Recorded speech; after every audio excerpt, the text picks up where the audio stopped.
And we are live. Are we really? We are live on this Tuesday night. Hey, it's not Leo season anymore. Now we out of that Yeah, Leo we out of season. that roaring season. We It's just still wrong. celebrating though. It's still August. No, Oh my no. V, you can't do that. Can I have Season's gone. fun? I never celebrate the entire month. And I didn't celebrate the entire month. I just started on the 10th. Can I just You finish out August? you did all of your celebration Friday night. You started V, you celebrated all last year for the whole month. I really didn't. No, she was in a different space last year. She in a real good space now.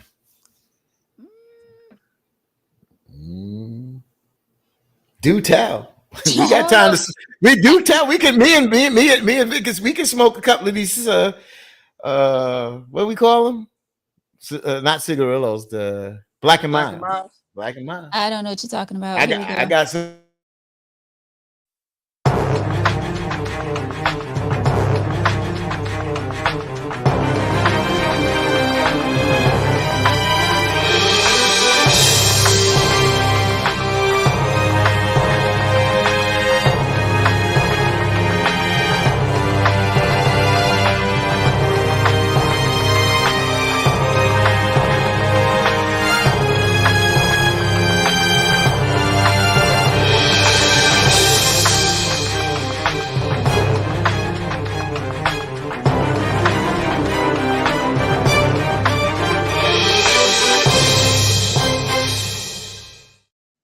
That was funny. Oh my God, that was so funny. You know he does the most. What's going on, Stanley? Hi everyone, welcome to Tangy Tea of Life. I am your host Veronica, back with you on this good Tuesday night. I'm feeling good, by the way. What about you all? You still feeling good? You should. Your tank is still full. I'm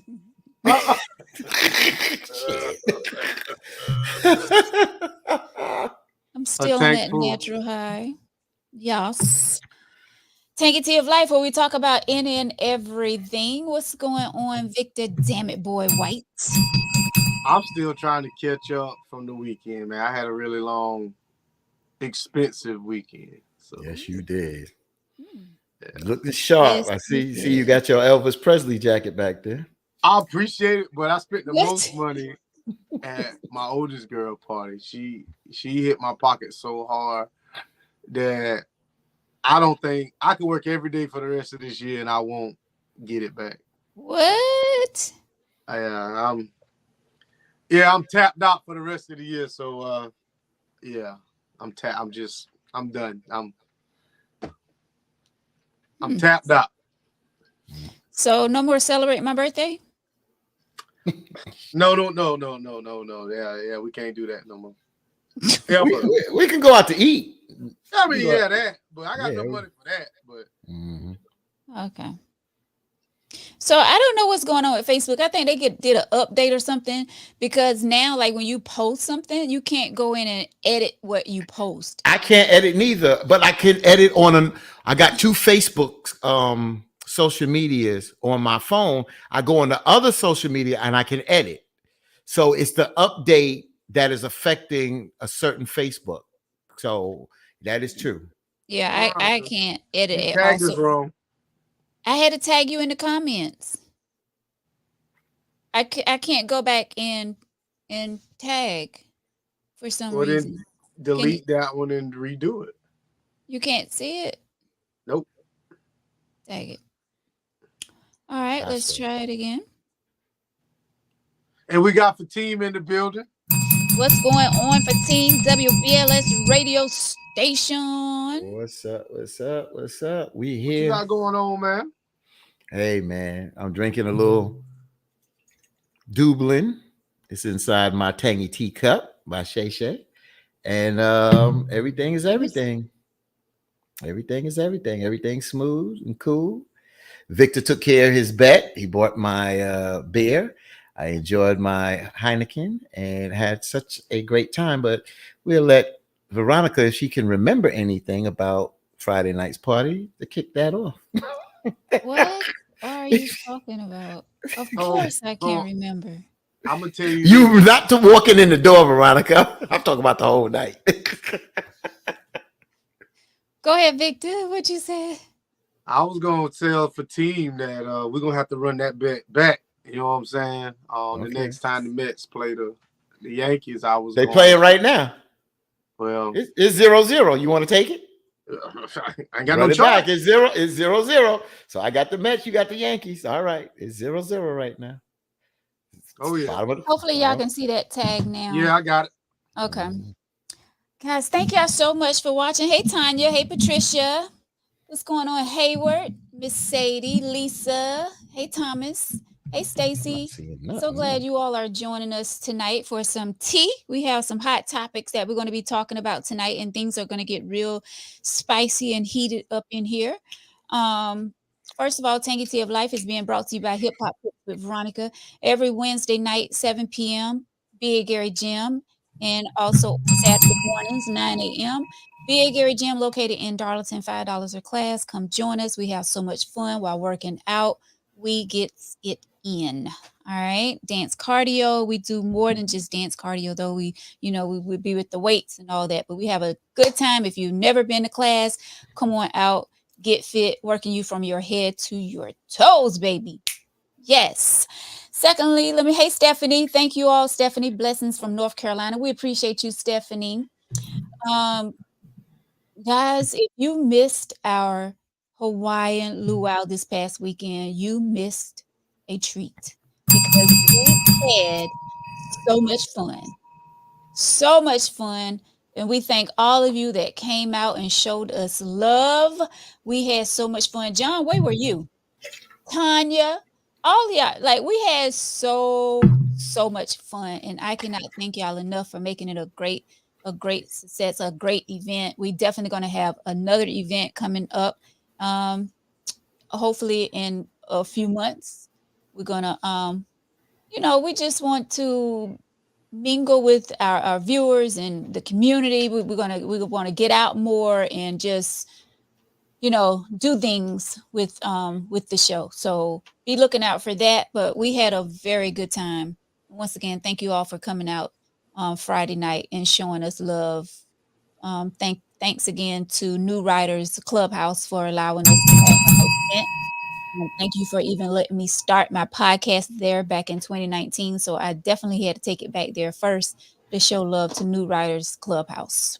Yeah, you guys want to say anything about the event? I do.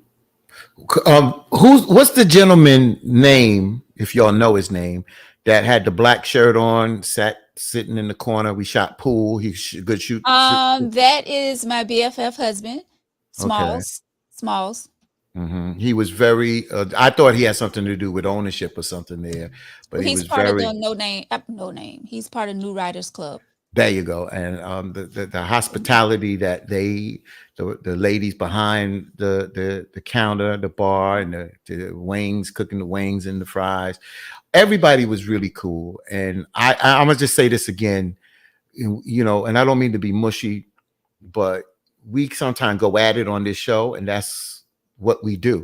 Mm-hmm. But the love and the respect that we have for one another, and the camaraderie and family, that the family love that Veronica and Victor show, is in embracing me. I really just enjoyed it. And then the people that came out, they came out to have a good time. This is what you wanted, Veronica. This is what we wanted, but this is what you talked about. And they just had a good time. And I really enjoyed the people. Nobody was with a face tied up or whatever. Everybody was just out there, had a good time. No problems.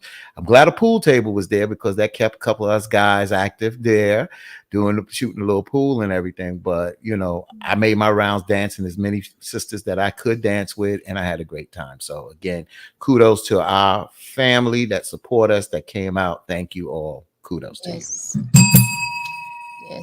Yes. And thank you all for all the stars that's coming in. We appreciate y'all for leaving us stars. Thank you, thank you, thank you. Once again, we definitely had a great time Friday night. Thank you all so much for showing us love. Well, we have a few topics tonight, I think. But first, I want to get into this one topic that I ran across this video, and it kind of pissed me off. Before we get into Victor's topic, I do want to touch on this really quick, and it has something to do with first date. Okay. Um, and I'm quoting this young guy. He says, and this is first date. So if he do it on the first date, he probably don't do it at all. So he says first date, he said, I'm not getting out the car to open your door. I'm not going to meet you at the door. I'm not going to ring your doorbell to come downstairs. I'm not getting out my car just to turn around and get right back in my car. He said it makes no sense. So my thing is, what are you planning on doing? Blowing your horn? Or are you planning on sending me a text saying I'm outside? Like that makes no sense to me. What he's saying. Okay, why not? This is your first date. You trying to show this young lady the best side of you, as you should when you first meeting someone. So you telling me you're not going to get out the car and knock or ring the doorbell, and wait for me to come to the door and be like, "Oh, hey, how you doing? You look nice. Oh, you smell nice." Something. You're just going to sit in your car and wait for me to come out. Do you guys agree with that? So I'm not opening the door, no car door for nobody. That just ain't happening. I don't get that as far as what he's talking about. If you're doing that, if she lets you get away with that on the first date, then she gonna let you get away with a whole lot of shit more on the second, third, and fourth. It's, to me, he's I ain't gonna say judging, he's gauging the situation. You know what I'm saying? If you can get away with a lot of shit on the first date, you could probably get away with even more on the second and third. I just feel like that's a bit much texting her to come outside, but you got to understand, if this is a young guy, he's in a generation where that's how they communicate. We're still on the talk on the phone when you get out of school, talk on the phone. Texting ain't come around until we were maybe, I don't know, late 20s, middle to late 20s.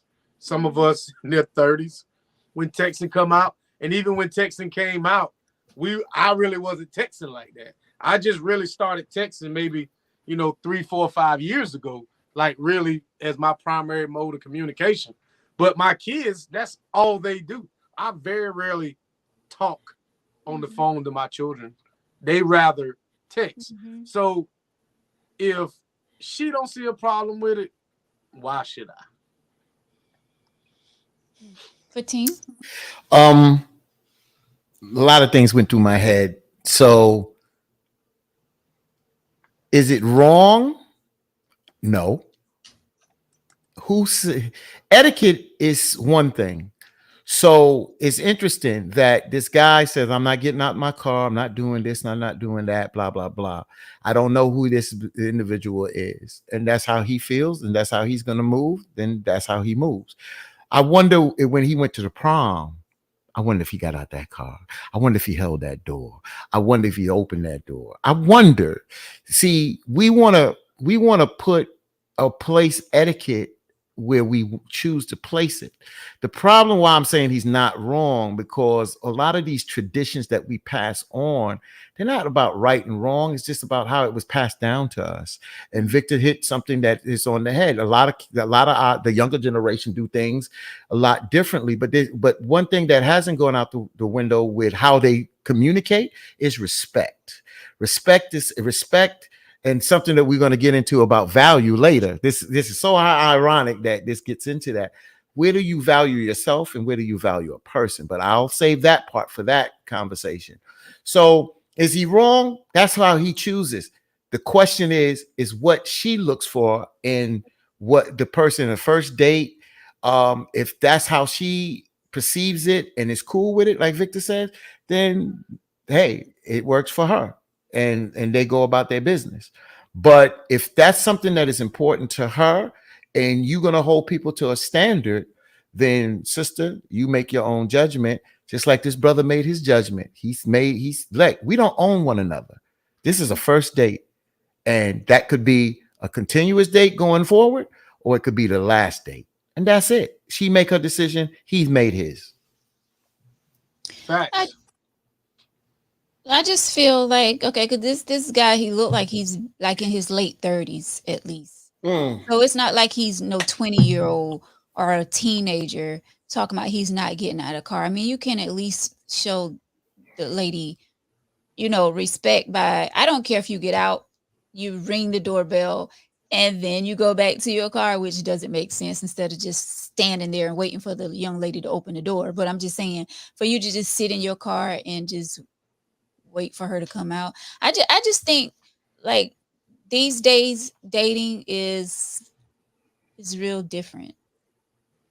Could I add one more thing real quick? So, like I said, I've been back and forth to the beach, and picking up a friend, first impression, open the car door, do those things. Continue to do it to the point she said, you don't have to do that. You don't have to do that. I'm coming out. That's cool. So what I did one time, instead of opening the car door from the outside, I opened the car door. So when she got to the door, so-and-so. Now, the first time I opened the car door for her, she reached across and opened the door for me. I told her, I appreciate that. I really appreciate that, but that's not necessary. But now I said, because she already made the motion for it, I got it. I'm cool with it. It's not necessary. I appreciate it. She just, get in, get comfortable. I'm cool. But by her doing that, it made mention, so. Yeah, I'm sitting here listening to this. Trust me, I am listening to everything that he's saying. Like the Bronx Tale, where Bronx Tale, yeah. That's right. Lock the That's car true. door and walk. Yeah. That's it. Exactly. I'm listening. Yeah. So you got to understand something. Yes, sir. When it comes to dating, I don't want to give nobody a false sense of security. Don't think if we out on the first date or the second date or the third date, if somebody go upside your head, you expect me to jump up and jump in that. We ain't there yet. What? That ain't happening. What? Wait a minute. What? What did he just say? I want you to listen to everything that I just said. Please. On the very first, second, or third date. Right. I don't want to give you no false sense of security because I don't want you to think that you're going to get into something and I'm coming to your protection. That's not going to happen. So if somebody accidentally step on your date's foot and she say, ow, the person looks at her and say, psst, and your date be like, yo, and this person turn around and swing on her, you ain't getting involved? Nope. See, Veronica? My thing is I have my thing is in order for me to risk what I've already established, I'm not gonna do this on somebody I just met or a first, second, or third date. Hell, we could be together 3 months and somebody swing on you. That's somebody's daughter that's out with you, bro. I'm sorry. We gonna go. That's somebody's daughter out with you. Well, how would you feel if your daughter was out with a man and he did that? As I was saying, I'm not risking what I've built, what it took me 41 years to build, risk it all for somebody I've only known for 3 months. That's just not happening. And if anybody thinks that, to me, that's some simp shit. Over a piece of coochie, I'm not gonna risk my livelihood over a potential maybe. Now, if we got something established, we got a foundation that's built, then yes, I'm definitely going to risk everything for you. There's got to be love. There's got to be trust. There's got to be respect. There's got to be loyalty. But if you think just because we out on a dinner date that I'm going to swing on a dude because he was being disrespectful to you, that shit is not happening. She says I'm scared. No, Vic ain't scared. Vic is safe. Vic is responsible. Vic has children. Vic is not gonna risk his freedom based on somebody slap the hell out of you. I'm just not doing that. Rose, you hit it right on the head. Victor is scared. There you go. Okay, I'm scared. Yeah, Victor is scared. I am scared. Now, I'm not saying you're scared. Vic, I think that what happens is there's just not always it's not always a left or right, cold or hot answer. I think common sense come into play. See, that's what happens. You can go to school. See, this is what happens. You got kids that go to school and get A's and they're dumb in life. And I'm not calling you dumb. I'm not saying that. I'm trying to make a point. What I'm saying is common sense come into play. I'm not asking you to risk, but if this person's out with you, they leave the house, you pick them up, and you will be in the man, you're the protector. I mean, come on, bro. I think it's embarrassing that if you out with a woman, I don't know you, and she's getting disrespected and she's with you, and I got to step in to the police, quell the situation. I'm not saying I got to put my life on the line. All I'm just saying is I'm like trying to stop this. Nah, I totally disagree with you. I hear your opinion. I mean, I respect you as who you are to have your opinion, but I don't respect your opinion.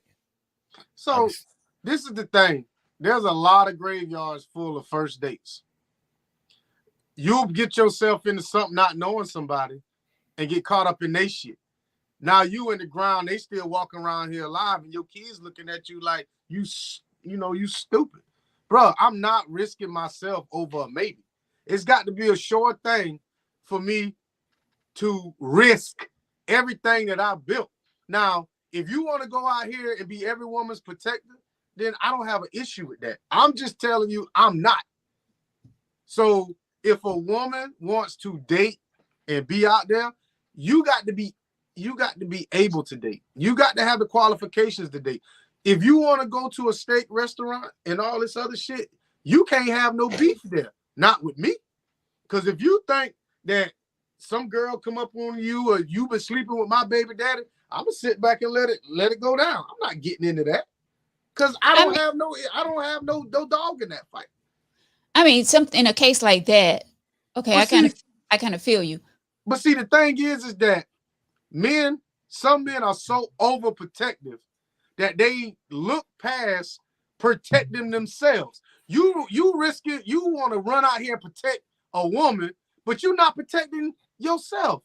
So you mean to tell me I'm supposed to risk my freedom, my health, getting shot over some shit she did before she met me? Hell no. I'm not doing that. And that's how I look at it. And like I said, now that's different. If somebody come and step into her for some foolishness, like, oh, you messing with my husband, or you did this with my baby, like all of that is nonsense. And I'm not trying to get involved, especially on no first date. You have some issues going on with your ex, new boyfriend or husband or whatever. I'm not getting in the middle of that. I don't blame you with that, Victor.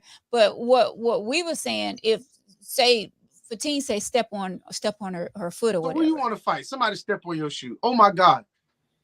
I mean, he is the one that's making it a big issue. The guy that stepped after she said, yo, you stepped on my foot and you're not going to say you apologize. B ain't apologizing to you. Your damn foot shouldn't have been right there. Blah, blah, blah. He making a big deal. I don't give a damn what. He's making it a big deal. So you're not going to.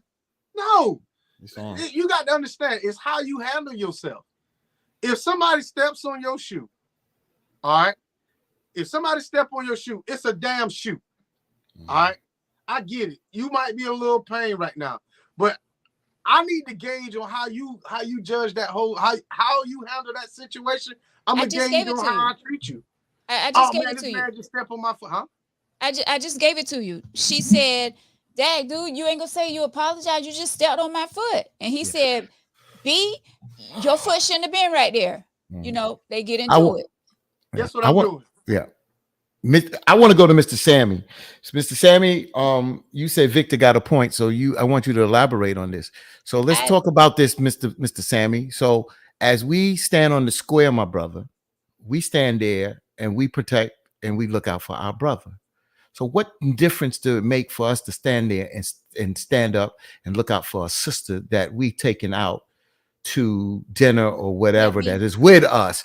And if it was an Eastern Star, does it change the situation? What I'm saying is, I have daughters, if my daughters went out with a man for the first time and got out there, and I'm gonna tell y'all straight up, I'm gonna say this from my heart. If that man don't protect my daughter, where she's not causing a problem, I'm gonna whip his ass, or I'm gonna do my best to whip his ass, because that's not what we do as men. And I hear what Victor's saying, but if we see, sometimes we look at this from nonsense. I'm saying that if you taking somebody out and they're not showing their ass, and somebody approach them as disrespectful and get in their face, our job is to step in to kind of squash that. But if we're gonna say it's the first date, I'm not getting involved, I just think we less than a man. That's how I feel. Let's rewind for a second, because Mr. Sammy is talking about, if I'm wrong, Mr. Sammy, correct me. I think he's saying Victor has a point when it comes to some mess that has nothing to do with him, that started before he. That's why I asked him to elaborate. That's why I asked him. I said, Mr. Sammy, elaborate, please. That's when he made the comment about Victor have a point, because I said the same thing. I agree with Victor when it comes to that. I'm not trying to get in no mess with you and your baby mama. I'm just meeting you. I ain't say that. I'm not on that. I'm making a point. I'm making a point of what Victor was saying. Yeah. When Victor said that he don't want to get involved with foolishness like that. And I agree with that. But that ain't what, I'm sorry I have to cut you off, but Victor didn't say that. He said if it's the first date. No, he said if it's the first date, I'm not getting in none of your mess. I'm not going to protect you. I'm not going to do that. That's not fair. But that's what we're talking about, first dating. So you telling me if you're on a first date with a woman and this other woman come over to the table and be like, oh, heifer, you messing with my man, you doing this, you doing that, and then the man come over and all them getting, are you stepping into that? I'm not gonna let them get in her face. What I'm saying is that I'm gonna try to quell the situation. She's with me. My job is to protect her. I'm not saying I'm trying to get in it and protect her to fight them. What I'm trying to do is to protect them from attacking her or causing body harm to her. Now, if they push up on me, I got to do what I got to do. But what I'm saying is, you can't sit here and say, oh, it's the first date. Y'all want to give certain scenarios, a baby this, baby that. I got it. We need to know who we dating. But sometimes when we're on the first date, we don't know the history of the person. Yeah, we don't want to get into mess. But if that woman is out with us and somebody steps to her, you telling me I ain't getting involved and ain't saying nothing, and to the point like you're not going to protect her, or at least shield her or get her out the door. That's crazy, man. All right. No. So let me ask you this. Yes, sir. First date, you sitting at the table. She said, I ain't got enough money to pay my rent. What you gonna do? Well, see what your options are. See what your damn options, bro. But that ain't got nothing to do. That ain't got nothing. Okay, I answer your question. I'll answer your question. You asked me a question. I'm not finished. Oh, okay. See, that's the bullshit I'm talking about. You was totally committed to show how faithful you was to stand up to a man. Now she got a fucking bill. Now you want to backtrack. No, I'm not. That's not my obligation on the first date to pay her rent. That's not my obligation. But if she's stepping out with me and somebody's getting in her face as a man, that's my obligation, bro. Somebody's getting in her face about some drama. That's still my obligation to protect her, because if my daughter was out there and my daughter was in something like that, at least the guys out there said, yo, let me get this girl home. Listen, let me get her home safely. That's what I'm saying. Yeah, I get the point of trying. I'll be the one to be like, hey, do we have to do this right here? You know, let's blah, blah, blah, to try to make it peaceful. But so when you risk your freedom on the first date, but won't risk your bank account on the first date? I'm not risking my bank account on no first date. Hell no. Oh, so you'll step to a man that was potentially being disrespectful on the first date, but you won't pay her bills on the first date. Yeah, bro, it's called etiquette, and that etiquette is not about paying the bill. If this woman is out with me, I invited her out, and she's in my company, then I'm going to do everything. Even to the point that if she drank too much and got a little belligerent, My job is, yo, let me get her out of here. Let me get her home. She came with me. My obligation is to get this woman back home safely. I took her out. I'm gonna return her back home. She got family. Then that first date is the last date. But I'm not going to. I hear what you're saying, Victor, because I understand. I got a lot I got on the line too. I got a lot on the line too. But I'm not going to invite a woman out because it's vice versa. If it's my daughter, dude, and a guy did that bull crap, what you're saying, it's me and him, dude. Because you don't do that. So let me ask you this then. Yes, sir. So let's say you about to take her to whatever restaurant, and you gonna spend $110, and she tell you, well, Fatim, I was gonna order $55 worth of stuff. Why don't you give me the 55 so I can put it on my phone bill? Yikes! The nerve. So it's the same shit. So this is what I'm saying. So wait a minute. You asked me a question and then you don't want me to answer. That's a decision for me to make. And if I feel in my heart that I was going to spend 110 and she asked me for that phone bill, it may be something that I may do. If I got it, there's no skin off my teeth, I may do it. But it may not be that may be the final date between me and her because of how she went about it. But sometime in life, that's what I'm saying. You keep giving me scenarios like I'm going to say no. If I was planning to spend 110, she said, I'm only going to order 55. Can you do me a favor? I'll probably do that favor, but I'll probably look at it overall and say, is this someone that I want to continue to going out with? That's where we make our choice. I'm not giving you scenarios to say no. I'm giving you scenarios to get your opinion, to bring it all together. Okay. What I'm saying is I'm not getting in nobody's mess because I'm not risking what I have already built prior to them. I'm not doing it. If you got some shit going on or you get into something, I don't know you enough to even risk anything. I'm not even breaking a nail because you doggone whatever it is you got going on over here. So what I'm saying is you're saying you're going to be this woman protector on the first date. And I'm going to be a protector. And a bunch of women will agree with you because they're going to sit here and want to be protected. But let my baby mama come up to us on the first date. You better jump in her face. Jump in her face about me and you sitting at this table. A lot of women, you know what they'll do, bro? They'll sit there and tell you to handle that shit, or they'll get an Uber and go home. They not stepping into that.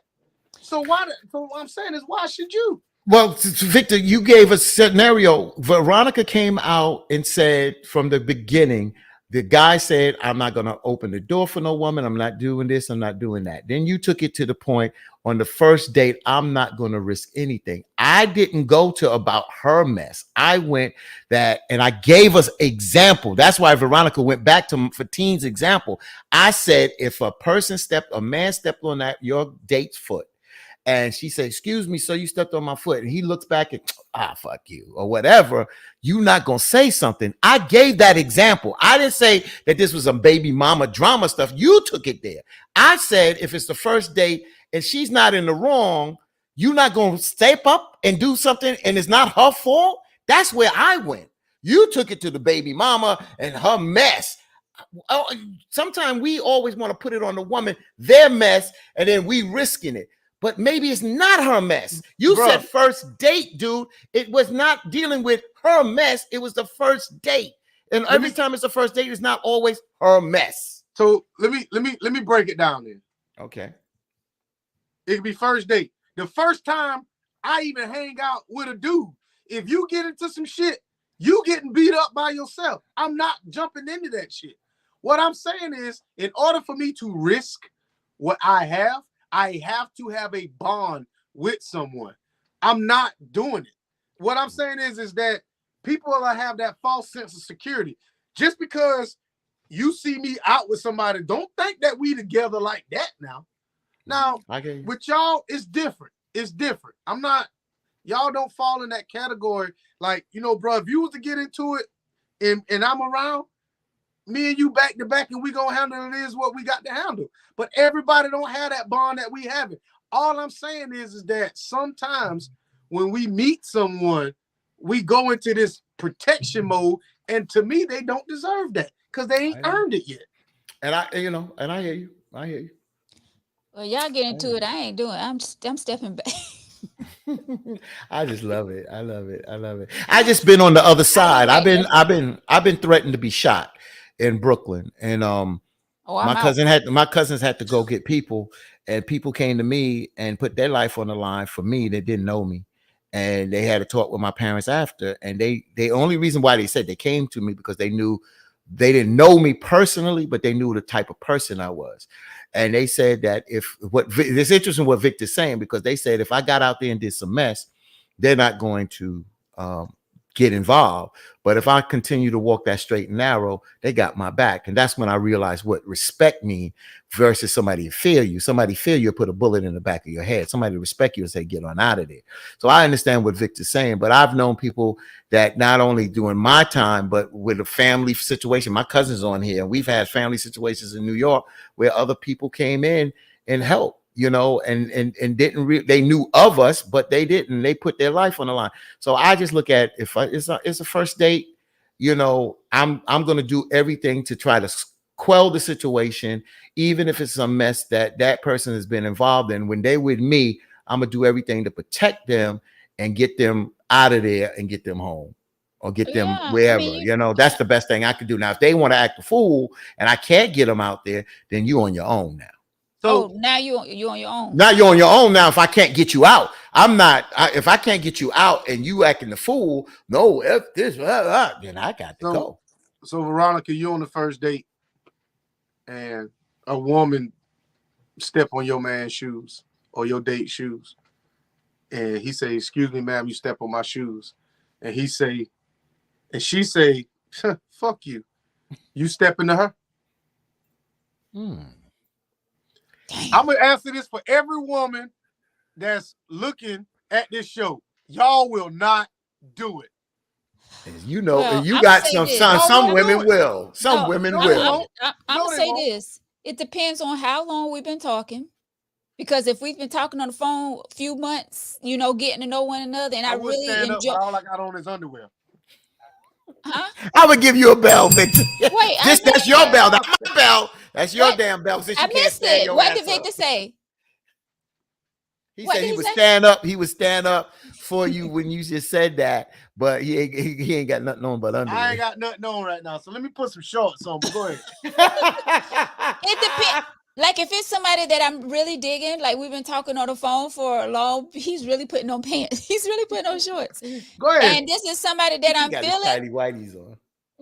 I'm probably going to say something. Excuse me. Don't be disrespectful. He just said that you stepped on his shoe. You don't need to take it there. And I'll be polite. Depends on how many drinks I had.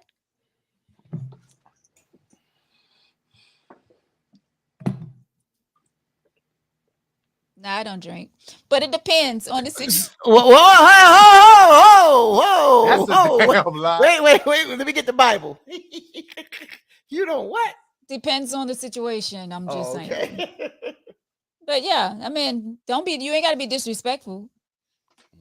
Now, if it's somebody I'm just first date, yeah. So you just say it depends on how long y'all known each other. Mm-hmm. Yeah, because you could be talking on the phone for quite some time and then finally go out. That's a first date. So when I say it sounds like, oh, you got our sisters out here. You ain't no protector. Listen, protect, and that's the thing. Treat me how you want to be treated. Exactly. If you want me to go all out for you, you got to make me believe that you're gonna go all out for me. I'm not going out here in no blaze of glory and your ass still back here, finishing up your scallops or some shit, and I'm over here fighting, and you over here got me on Snapchat, get my head split open. Nah. Yeah, but that's how I would handle the situation. Yeah. Well, she picked a hot topic tonight. Got me and Victor going. I love it. mm-hmm. I love it. I love Right, it. yeah, I let's get in love it. some of these comments coming through. I'm gonna go back up Mhm. and try to get some of these that was I up got on here. pants now. I can move. Okay, I got passed on too, and I can move on some of these then. comments here. John says, age don't make a person grown. Everybody ain't been raised. People made dating way more difficult than it has to be. Exactly. Let's see. Let me see. I thought Mr. Sammy had said something earlier. He did. John says that's what separate the men from the little boys. Let's see. Karen says that sounds like something Victor was saying. Dude, chivalry is not dead. I want my son to treat his woman like she wants to be treated. Mr. Sammy says this is a new generation. They do things different than we did. Exactly. Patricia says you got to be packing and ready to protect yourself when it comes with Vic. You need to be protecting yourself at all times. You ain't got to be packing. See, the thing is, when it comes to that, keep your mouth shut. That's just it. Like, if you can't go any and everywhere you want to go, then the problem is you. People don't like you because of something you did. So you won't talk to a chick to be like, oh, you ain't fried my chicken hard enough. Take this back there and fry my chicken. I want it brown and I want my fries to be crisp. Okay, take that mess out of here. And smoking a cigarette at the same time. Take that mess out of here. You know what I'm saying? Like, I don't want. Well, you don't want any of that. So I'm gonna read a couple of comments here. Patricia, I want Victor to answer that. Okay. I dated a chick from Darlington that was exactly like that. I won't. Why she had? I mean, this had to be like 2011, 2012, 13, somewhere up in there. I'll never forget this day. We was at the Waffle House, and I ordered for whatever reason, I thought the Waffle House had fries, but all they got is hash browns. And she turned that damn place out because the man wouldn't bring me no fries. Like, I'm serious. She turned that damn place out. And I'm like, I don't want to say her name because I think she's still in Darlington. I haven't seen her in years, but yeah, it's I have zero tolerance for shit like that. Like, don't get me wrong, I'd rather speak non-verbally. I like to be heard non-verbally than to be heard verbally. And if you don't understand what I'm saying, you may never understand what I'm saying. I get you. All right. Yeah. I don't like that loud talking either. Like, it's a time and a place for it. Go ahead, Fatine. All right, so I'm gonna go through a couple real quick. So Patricia Baker says we can't put stipulations on this situation. It's called being a responsible man. Fatine is correct. If she with you, you're responsible for her safety. Rodney C. Spain said it's a decorum. You accept that responsibility when you ask her to that date. You didn't ask to handle her bills on the first date. The responsibility is to complete the date. Last, I don't want to read that one. How can you? Tracy White says, I didn't read it. Said, how can you explain to her family or kids she got hurt on a date with you? You did nothing. Patricia came back. Victor went down the rabbit hole. I have no idea what that meant. Where Victor wrote his own piece there. So I think he responded. he responded. No, read what I wrote. Victor wrote, they can read the police report. I'm no reporter. Ask Tanya Brown. So Rodney came back. So Victor White, you're not going to bond before you go on a first date. And I said, depends on how long it takes to make it to that first date. Veronica said the same thing. Sometimes some first dates take months, weeks, depending on how y'all schedules along. And I agree with Veronica. When this is what I'm saying, y'all got to understand, if we don't have a bond, I am not going to risk anything. That's basically what I'm saying. And a first date is usually the first time that we're like socially out. Because to me, a date can be anywhere. I can meet you somewhere and that's a date. You know what I'm saying? Date is like maybe the second time we meet would probably be the first date. Yeah. I would say. Right. So Carol McNeil says, even on the first date, the man should be prepared to protect that woman. Victor came back to reply to Carol and said, hell no.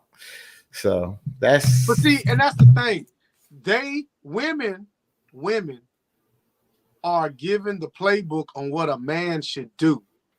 But not once are they saying what they will do to protect us on the first date. I've gave the scenario twice tonight that a woman stepped to your date and not one woman has said what they will or won't do. Now I did. I know you did, V. I know you did. But we can sit here and play in the comments all night, but we all know y'all, they ain't gonna risk their shit. They're not gonna risk their job, their pension, they livelihood over no first date. It's just not. Well, Lisa did. Yeah, Lisa did. Lisa ready to fight all the time. But I'm just saying that for the well, at least for the most part, and she was dressed extremely nice. Her and her date. Yes, and I missed that. But go ahead. They were sitting right there in the corner. Her date was in the corner all night, and I missed that. But well, since me and Victor gave 100, you can give him 100. But I wasn't judging. Oh, you can give him 100 next time. I love it. Straight face, huh, Veronica? She said she did that good. Straight time. But he was sharp. I saw. Yeah, we missed that. I was like, I know we. I know we. So you didn't say nothing, Mr. White?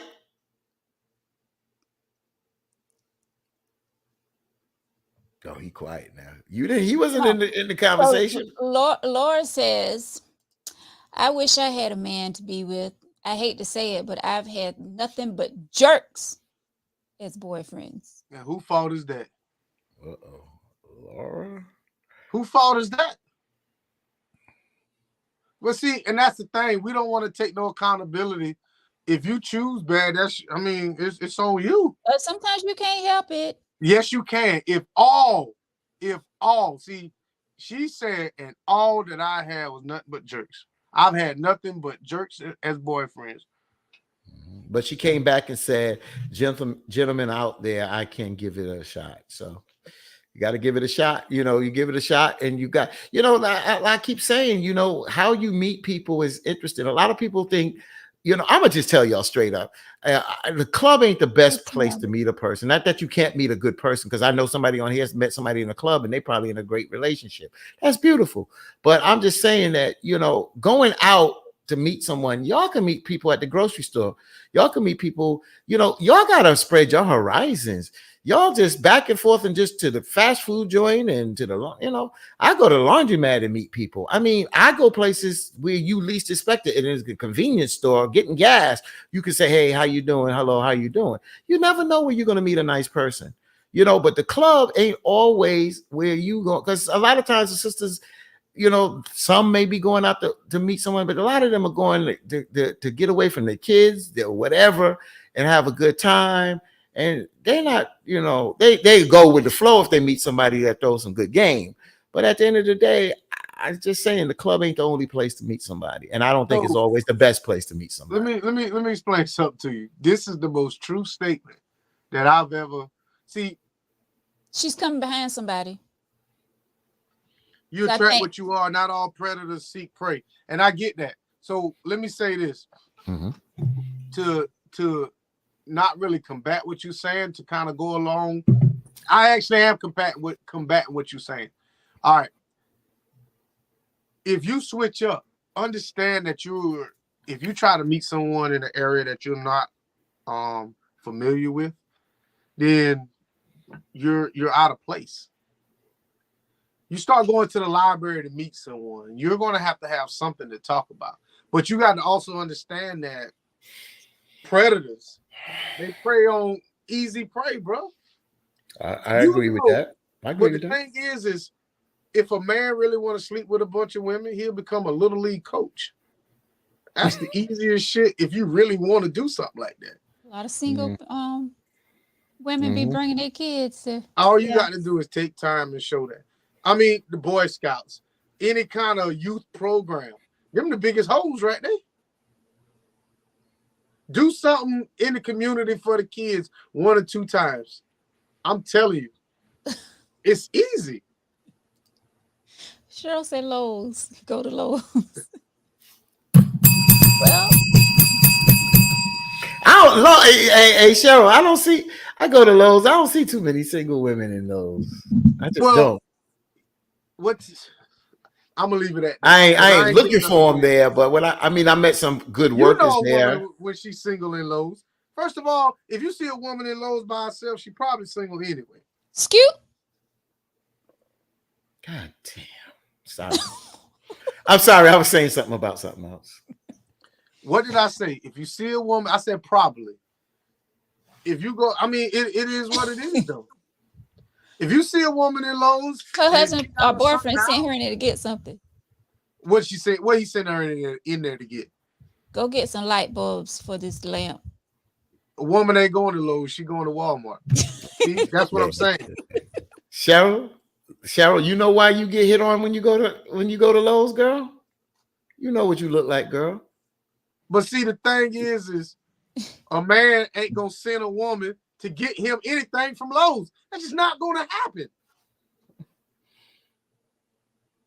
If I see you in there, if a woman in there and she in the riding lawnmower section, oh man, I might go in there and grab her in the crack of her ass because I know she ain't got no man. I know you ain't got no dude. See, and this is the thing. Y'all got to understand something. A screwdriver. You go to Lowe's to buy a screwdriver. That's the dumbest shit I heard. Your man sent you to go buy a screwdriver? Nah, it ain't. Which screwdriver? See, and that's the thing, though. Y'all are so damn clever that you sound retarded when you're trying to be smart. No woman is going into Lowe's by herself to buy nothing. Not no woman that's got a man. It ain't happening. Well, exactly. Ain't no woman with no man going in there. I got a stake. So now I got to stake out Lowe's now. Okay, bro. Well, you should know that, Fatine. I don't go to Lowe's that much, man. Home Depot. Since the holidays coming, and I gotta do some coordinating in here. You know, Home Depot is different. I've seen a little different. Right. You go to Lowe's. Home Depot is different now. Because Home Depot sell them custom blinds and shit. So they'll go into Home Depot with they, whatever. So no. But Lowe's, that's different. It's single women in Lowe's, bro. Okay. But if you take your ass into Target. Oh yeah. I didn't met a couple of the cashiers already.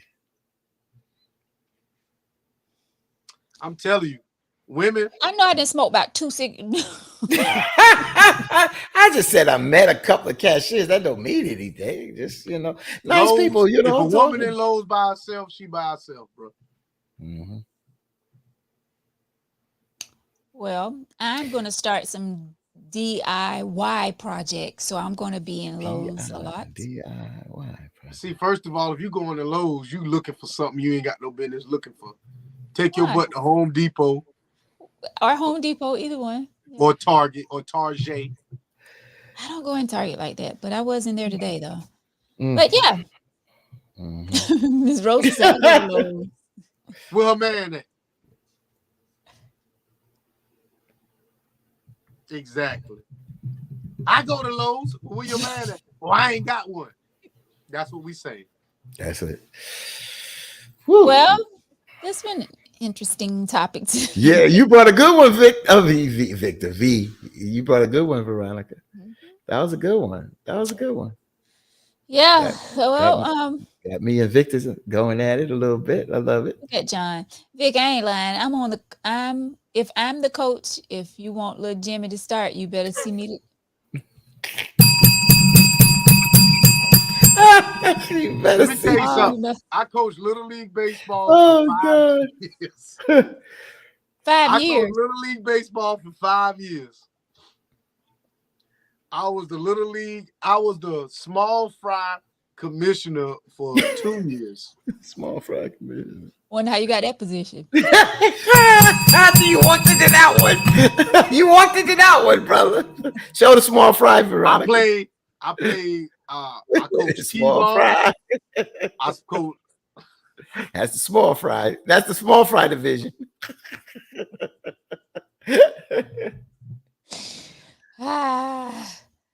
Oh man. The single men are outside their domestic area. Yeah. Now, see, that's another thing. All right. So let me say this about the paint section. What he said? The paint section is a little confusing. Yeah. I will say that because a woman will go up in Lowe's to buy paint. Stay away from them. Yeah. Because I'll go buy paint. See, Huh? that's what Thomas had said that earlier. The paint department. Yeah, stay away from the women in the paint department. Why? But if they over there buying air conditioner filters, or they over there buying impact sockets, or some shit like that, or they over there buying drills, Ceiling fans. She ain't got no man, because it depends on what brand of drill you buy that I know if you got a man or not. I know for a fact. If But you my go man over there, he already told me which drill to go get.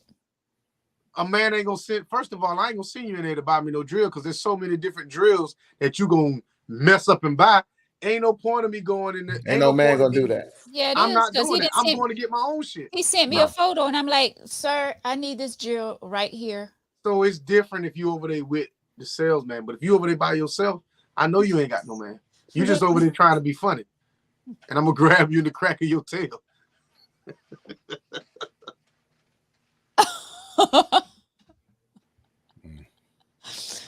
Ooh, we'll be fighting in that store.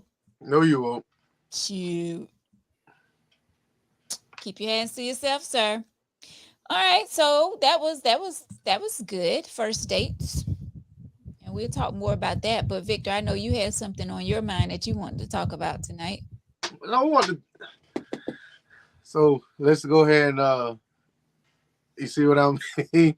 The parts store. That's right. I see a woman in there buying an alternator. She ain't got no man.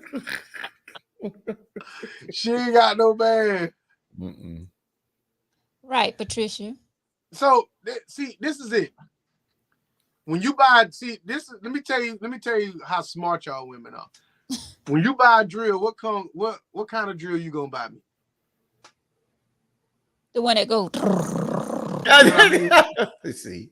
You gonna buy me a Makita, you gonna buy me a Craftsman, you gonna buy me a DeWalt, you gonna buy me a Milwaukee, you gonna buy me a Ryobi, you gonna buy me an Ingersoll Rand. I mean, what drill you gonna buy me? What drill do you? Yeah, Craftsman. And then what Patricia's you got the Craftsman. How many bits are you gonna buy for it? How many bits you gonna buy for it? You know? I mean, if you buy me a Craftsman, if anybody buys me a Craftsman, I'm gonna tell you take that shit back. I had a Craftsman for the house. I had one for the house. So when you buy the drill, are you gonna buy which set of the drill you gonna buy? I'm looking at it. Like you buying the one with the battery, you buying the 5-pack, the 3-pack, the 4-pack. I mean, what are you doing? The 4 amp hour, the 6 amp hour, the 5 amp hour. Like, this is something that a man knows. So I'm sitting here looking at you buying a drill, and you just buying a Craftsman drill with no battery. I'm like, she don't know what the hell she doing. I'm getting the one that you plug in. See, and I already know ain't no man. Because you want something that is wireless. You want it cordless. You want wireless, cordless. So, that's right. What I'm telling you is, for a woman to go in there and buy a drill that you plug in, you ain't got no man.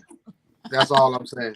You ain't got no man or son. They know what they talking about because all of these ladies are saying the same. Well, she spelled DeWalt wrong the first time. Everybody's saying DeWalt. Well, which DeWalt? Oh, Tracy said a yellow Craftsman. Okay, first of all, Craftsman is red and black. DeWalt is yellow and black. So that's what I mean. You got it. Well, anyway, we ain't getting into that. We getting all off. Yeah. So, We ain't getting into that. Right, Tracy. The fathers teach the daughters. Yeah, I had my daughter out here changing my brakes on my truck. That's cool. Yeah, you're right. Thomas, You're my they right. guess. Yeah, that's all they doing. They quickly went to the Lowe's website and type in drill. All right, Vic, get it to you. What's your topic this evening, sir? We ain't got much time, but I want to talk about value. I wanted to kind of talk about it at The luau. The luau, but you made a good point. We here to have fun. We ain't trying to get in nothing serious.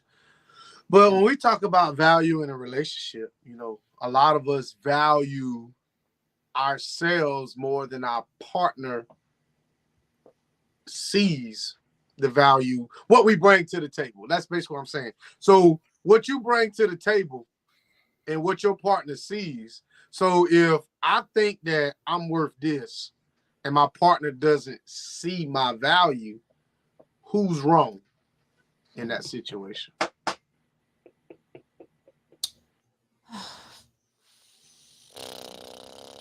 And it's a two-part question, so I just want y'all to kind of answer that to start with.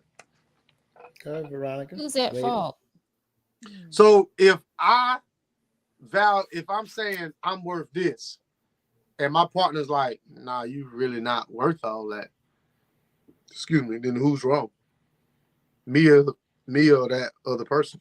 Could you give a little bit more detail on that? Because we'll answer that and then you will go somewhere else with it. So give us a little bit more detail. So basically what I'm saying is so if two people in a relationship, right? All right, somebody's making more than somebody else, right? Okay. Mm-hmm. That's whether it's 50 cents, whether it's 50,000, somebody's making more than somebody else. Mm-hmm. All right. Well, one person is bringing money to the relationship, and the other person is bringing, I don't know what else they could bring to the relationship. I don't know. I don't know. Give me something else. All right. So I can go from there. So I thought about this a little bit. So let's just say I'm bringing home $125,000 a year. I'm a New Yorker, so the cost of. I mean, I'm not going to sit here and say, because I know people in the South, and I'm talking about 20 years ago that were making good money. It's people down here that make good money. On an average, more people in New York make more money on an average, but there's good people. There's people down here that make good money. But let's just say I'm bringing $125,000 home a year, and I got to be. This is not specific. This is an example. My significant other is not bringing that home. We're not bringing nothing like close to that, $25,000, whatever. But her value is not. We can't just put value as always on financial. So if I'm looking at her nurturing the kids, not only just taking care of the house, but making sure that everything is balanced, budget, even though I'm bringing the money in, she's handling the checkbook, handling the kids, handling certain things. I think that sometimes we can't put value always in a monetary situation, because in a relationship, it's about bringing everything together to work. Because if we just put money as a value, yes, money is important so you can pay your bills and that and other. But if you're in a relationship and building a family, there's different ins and outs that you bring to this mechanism to make it work. And I think that if we start putting who brings more value to the relationship, unless it's a seesaw where this person is bringing more value, this person is not bringing much of anything, and it seems lopsided to the point that one person seems overwhelmed, then that's not a unified value. But I just think that value is not always financial. And I think that looking at what you was reaching for, Victor, is I look at the mother of the children, being a nurturer, doing the things that while I'm out being the breadwinner, she's making sure this thing is still running. This is a well-oiled machine. And then I come in and I do what I do. That's how I look at value. And if I feel that if somebody is lapsing on that, then they are slipping on their value into the relationship.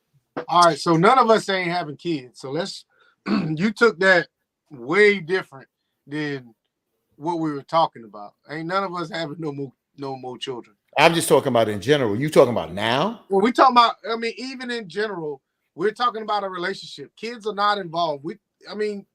Yeah, well, they are involved in a relationship. I mean, a lot of people out here got kids. How do we talk about this without talking about kids? Well, I remember this one girl was saying that if her man ain't bringing 90% to the table, that she ain't want him. I think that's kind of what? She ain't wrong. You don't think that's kind of selfish? Damn right, it's selfish. No, it's not, because that is her requirements. What the fuck? She bringing but 10%, and that's her requirement, man.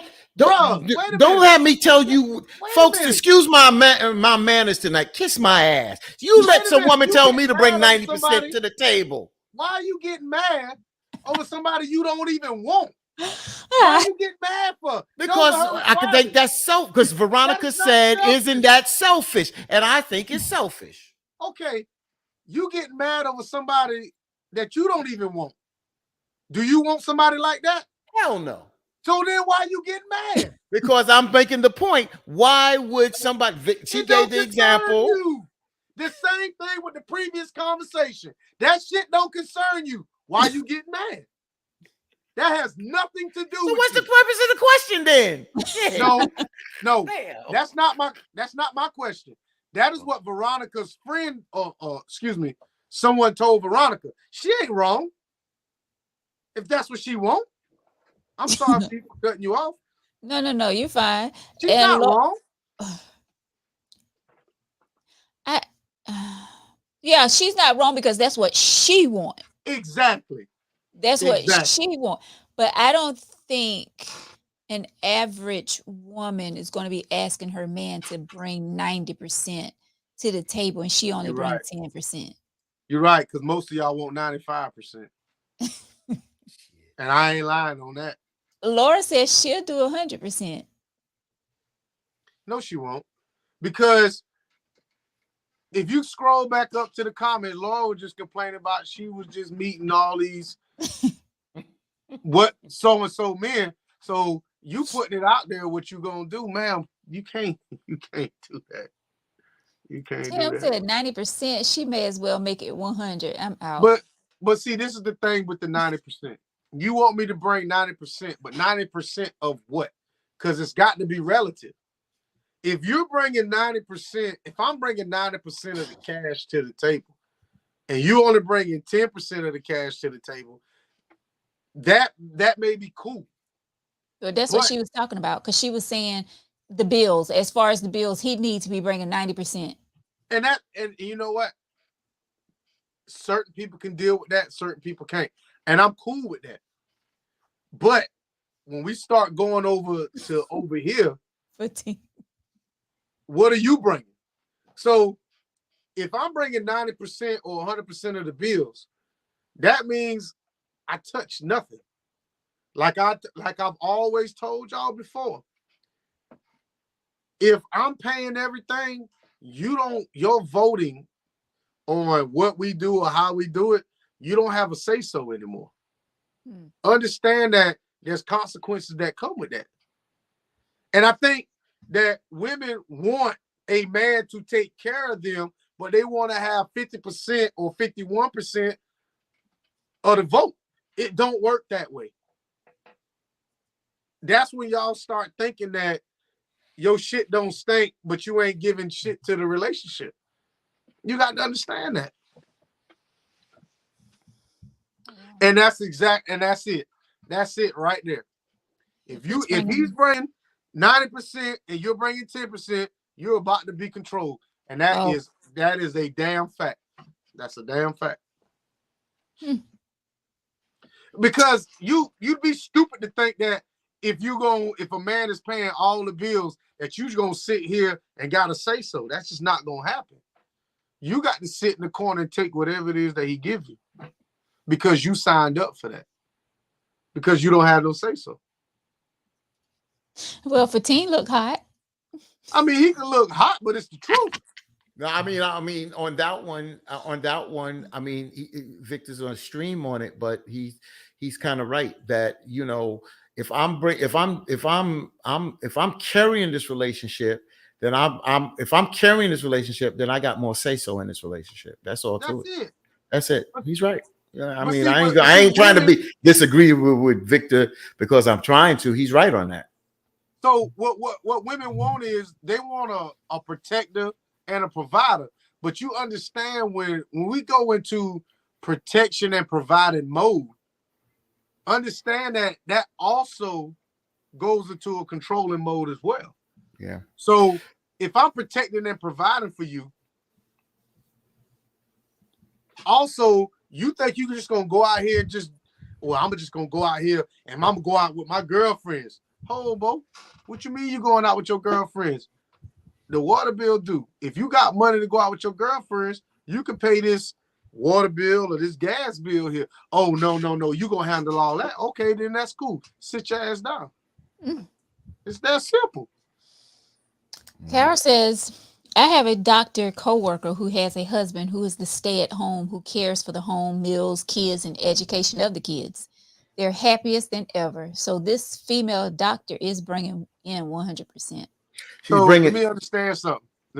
It's so much cheaper to get a nanny than to have a wife. If I'm doing all that, if I'm a doctor.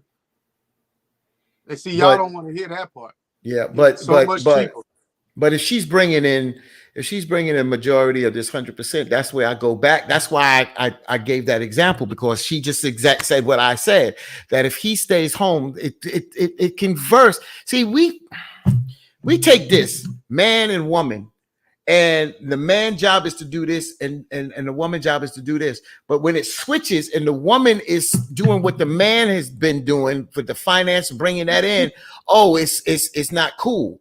But to me, that if this is working for them, and Carol said it, that they're the happiest than ever.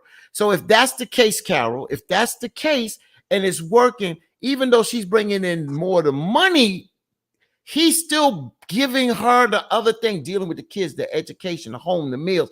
That's value.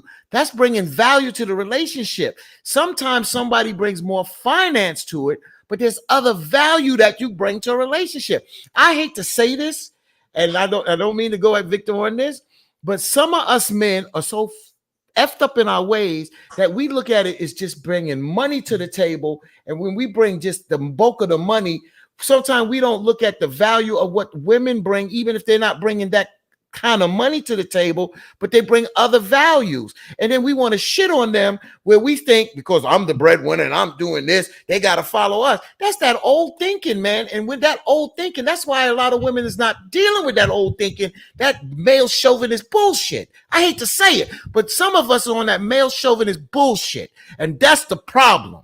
I hate to say it like that. A lot of us men is on that. And when you are working and doing this as a unit and you are happy, screw everybody else. So in order to get to the 100% and he's sitting at home, there had to be, and he takes care of the just sitting kids. at home. He ain't sitting at home, bro. He's doing stuff at home. She just said that. He's home, but he's doing stuff. Cooking, cleaning, and exactly. You think women that's sitting at home that's cleaning and taking care of kids? You cut me off before I was able to finish. Okay. All right. He's sitting at home with the kids or whatever it is that he do. All right. There was a lead up to that. There was a dating process. There was everything. See, you're acting like we still in our 20s trying to meet somebody and then establish a relationship. That shit is over with. We're talking about we're established, meeting established people. So if two people come together, we're middle-aged. Let's just admit it, Veronica. Mm-hmm. Yes. Veronica. Yes. Mm-hmm. We're all middle-aged. So that egg still work. And still work. So if you think that I meet somebody and I'm just going to take care of you 100%, and then you just going to be all nimbly-bimbly over here doing this, whatever, this shit ain't going to never work. Victor, when you say it like that, bro, I no argument, bro. Ain't no curse coming out my mouth. I'm just looking at the overall. When we're talking, remember, there's so many people that's looking at this. Say that if you're middle age, you're past the kid age, bearing age, you looking to do different things. Yeah, life in different stages for us is different. But you saying it one way, you didn't say that in the beginning. Fatine, listen, bro, you have to read the context clues. And what she's saying, a doctor takes at least 11 years. So if you graduate high school at 11 you could be 35 years old. Can I finish? Okay. She said they taking care of the kids. Okay, cool. 18, 11 years to become a doctor, all that other shit. They at least in their 40s or 50s. 30s in their 30s. Where you getting that 40s and 50s from? Bro, it's context clues. Who she's talking about is probably in their 40s or 50s. That's exactly who she's probably talking about. What she's talking about at home in your 50s? You said what? Taking care of kids at your home in your 50s? And you talking about 18 going to med school? You graduate med school about 28 years old. So 28, you become a doctor, you go through that, you're in your 30s, you got kids. Where you get this 50s from? Bro, everybody don't go to school at 18, but I get it. I ain't gonna argue with you about the timeline, but we're talking about an older woman. Okay, they're in their 30s. They're in their 30s. All right, they're in their 30s. In their 30s, so, that makes sense. That's what I said. She didn't even say that, and I knew that what she meant. Ain't no damn 50-year-old doctor raising no kids. I'm gonna be adopted. My kids gonna be young, but anyway. So basically, bro, it's a lead up to it. What? Basically, when I'm giving scenarios, I'm talking about people our age. Okay. I don't dip down there and give a scenario as if I was in my 20s because I'm never going to live that again. Okay. I got that. Now that's cool. And that's why I said I agree with you. If you in that different stage of life, what we did in our 20s, our 30s, and our 40s and 50s and 60s, wherever we go, wherever we get, you're right. We do things differently. And yeah, if you're an established person in your 50s or late 40s or 50s and trying to build something and you get somebody in your life, you're looking for a little bit more compatibility, not only through relationship, but compatibility through finance, through career or whatever. I agree with that, Victor. I do. I'm not going to argue with that. I can't argue with you on that. Well, let's get to some comments. Let me see. Jason says females can't live like their grandma no more. Grandma used to be eating sardines and liver pudding and making her own dresses and shit while granddad paid for everything. Females ain't about to struggle with you no more. Nope, they're not. Nope. They're not going through that. Facts. That's true. Eat liver pudding, sardines and liver pudding. That sounds disgusting. I never had neither one. I had liver pudding, but I don't like sardines. Laura says, I've had men cater to me before. Now it's my turn. Oh. Huh? Laura's on the prowl, boy. She fishing, bro. She fishing. Go love that Laura fishing. She in the fishing pond. Let me go love that comment. All right. There you go, Vic. R15. Let's be brutally honest. Most of these chicks wanting this 90 to 100% type man ain't even got the looks or the know-how to handle that type man. Let's take it further. Most of you women wanting these type dudes ain't even met a 100% type man. Shit. Let's go even further. If a dude got that kind of paper, what make your black ass so special to think you're gonna have him all to yourself? Some of you women need to date a regular man and sit your asses down somewhere. And I agree with that on that, because I keep saying that some of y'all try to date out of your league, and then when you do date out of your league, you think you can set the ground rules. Hell no, you ain't setting the ground rules. Oh, so now you sound like me. I said dating out of your league, you set your ground rules. That's why there's an example here. I'm saying. It's about that time. It's 9:30, so that means it's time for Fatine to switch it. He gonna be on your side now. But see, and Fatine said it. He opened the door, so I'm gonna walk through it. Let's go. There are women out there. Mm-hmm. There are women out there that think they deserve something that they're not. You value yourself so high that you're not worth what you think you are. So you can put a worth on yourself. Oh, girl, I'm worth this, and I'm worth a Rolls Royce, and oh, I'm worth a man catering to my every needs. I'm worth this. But then the man may see that at first, but when he get into it, he like, motherfucker, you ain't worth shit. Yeah, what you bring to the table? What are you bringing to the table to even deserve this? What are you exactly? So what are you bringing to the table to deserve it? Now, I'll be honest with you, Victor. Let's go here. There are some women, and let's be real, Victor. I know you may not want to go here, and Veronica, but there are some women that perform in the bed that's not on that man's level, but because of her performance, she still hooks that man. She still got him. He may not make her his number one, but she's always around. And that's a true fact. So the thing is that everyone thinks they're worth more than what they really are. We put a value on ourselves where somebody else is gonna be like, you ain't worth all that. I mean, me, all of us. I can guarantee you, I can sit here and I can say, I'm worth this. I'm worth somebody this. I'm worth this to somebody. And there's probably more people that'll be like, you ain't worth all that. Excuse me. They'll be like, you ain't worth all that. And that's something that is a sad thing to experience sometimes when somebody tell you, you ain't worth all that. For you to sit here and think that you're worth that, it's not. It's a reality check. Yeah. And I hate to gravitate to that thing, but I'm gonna go even a little further. I'm sorry, but and I go to the movie. If you never saw the movie Kama Sutra, you need to watch it.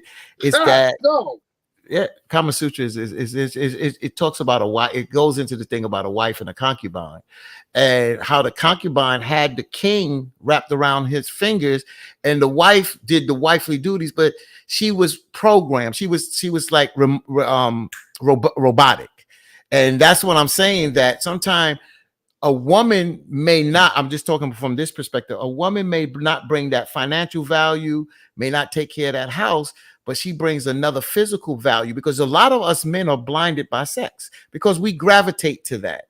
That's what we are. I know you should put your hand in your head, but a lot of us men do gravitate to that.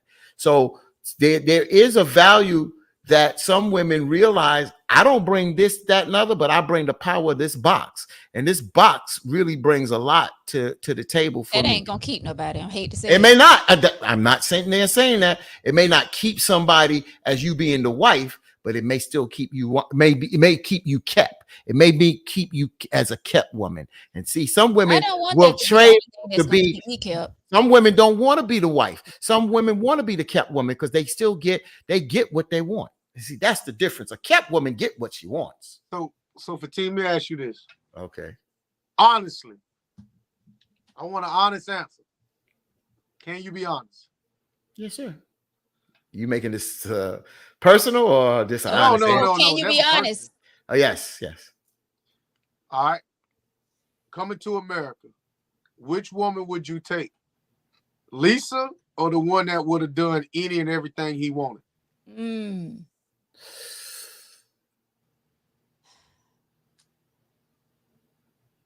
I would have taken the one that would have done everything that they wanted. Thank you, because I was about to flip over all this bullshit in there if you would damn tell me. Really? So I know the actress Lisa personally. Woman. So you want a yes woman? You want somebody no, it's not about it's. He asked me a question, and what happens is that with you sometimes get that career woman, sometimes it becomes contentious, and he was what Eddie Murphy. You got to realize he was used to the royalty and everything being yes, but as Victor asked me, if I got a woman that is going to be more agreeable, I'm not going to take advantage of her. So that's why I looked at this. Would I want the worldly woman, or would I want that woman that's going to fall in line? I think I would want that woman that's going to fall in line, because I'm going to treat her with that respect that needs to. That woman that is worldly, I got to compete with her worldly opinions, this, that, and the other. And at the end of the day, you know, that sometimes can become oil and water. So you want somebody that's gonna be yes. He asked me a question about coming to America. I answered the question on that, not what I want. I answered his question, to be honest, and I did. So I don't have a chance to get a woman like that. I'm not royalty. I don't get my royal oats soaked and washed but there in the are some morning women like that. that would. There are some women that would do anything that they man said. Oh well, I ain't coming. Yeah, okay. You see this bullshit right here? Side chicks are more times treated better than the main one. That is true. That is true. A lie. That is true, Carol. I agree with that, Carol. Most of the time, they know more of the situation. They know more than the wife knows. That's number one. And a lot of them do get treated better than the wife. Yes, they do. A kept woman. What's the question? It says side chicks get, or let's just say side people get treated better than the main ones. He's asking you, what was you saying, Victor? Huh? Fatima was asking you, what was you saying? Oh, that I disagree with him. Okay.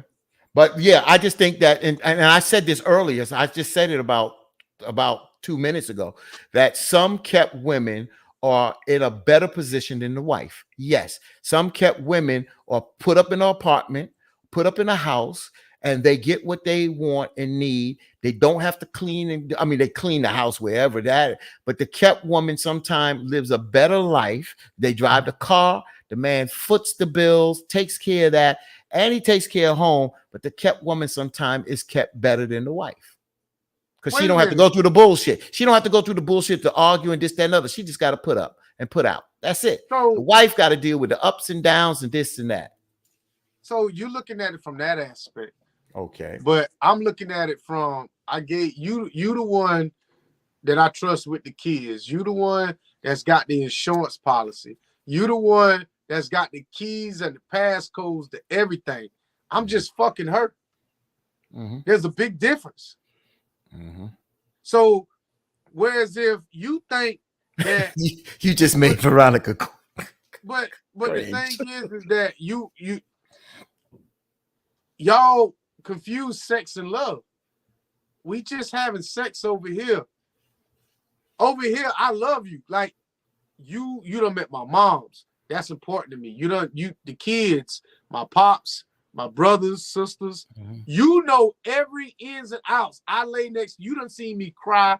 You done seen me. You know what my doo-doo smell like. You know all this shit. Only thing she know is how long my penis is. That's it. So I said again. So how is that better? I'm gonna repeat this. Yes, I didn't change. I said some kept women have a better lifestyle than some of the wives. Some of the wives don't get to know everything. Some do, Victor. So you're right.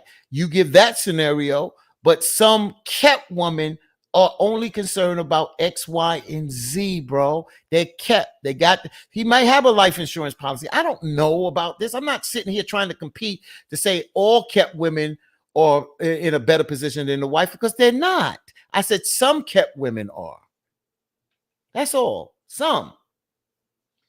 I mean, bro, we can sum this shit all day long. There's no definite, but because we're speaking so vaguely now that no matter what we say, we can always say, well, some this and some that. If we speaking generally speaking, all right, the wife is never supposed to meet the side woman. The side woman probably knows who the wife is. But for the most part, who's ever done snuck out and done some shit, the wife is in a better position than the side chick. The side right. Finally, right. The side chick is just getting some dick.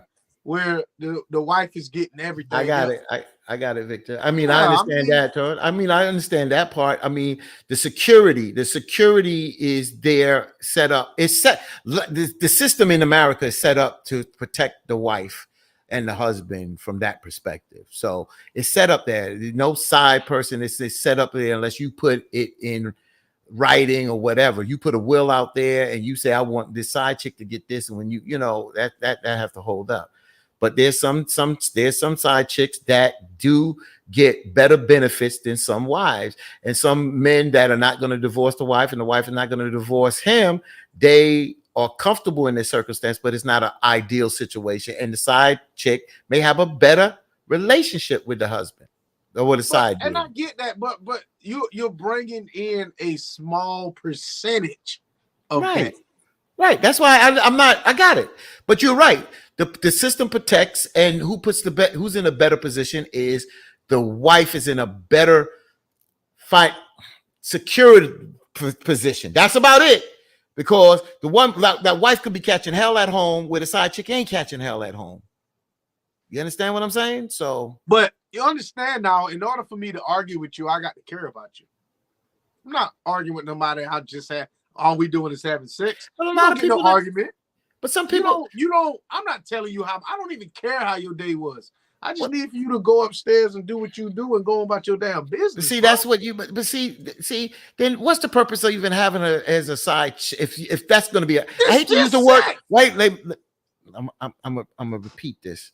Like you say, if this is, I that's why I don't use the word side chick. I use kept woman, because a dude can love his wife and he can love this kept woman. You keep labeling it's just this, and sometimes it's not that, dude. It's a relationship. And even though I'm married, you like it that I can't have a relationship with my wife and I can't have a relationship with my kept woman. Some men have a relationship with their kept woman. It's not just sex all the time. It's feelings. It can be love, dude. So we can if all night long, all night long. I mean, and that's the thing. We're talking generally speaking. Yes, there are instances where what you are saying is correct. Mm-hmm. All right. So basically what I'm saying is that when dudes have their side woman, a lot of times if they get caught and the wife is willing to take them back, from what I've seen and experienced, you're not going to go to the side chick. You're going back to the crib because it's a lot cheaper to stay there. Tyrone Davis didn't make that song for nothing. Cheaper to keep her. So I got you. Mr. Sammy said, but some of the kept women are being kept by more than one man. Exactly. Could so be, understand there's a difference between a kept woman and a side chick. There's a big difference.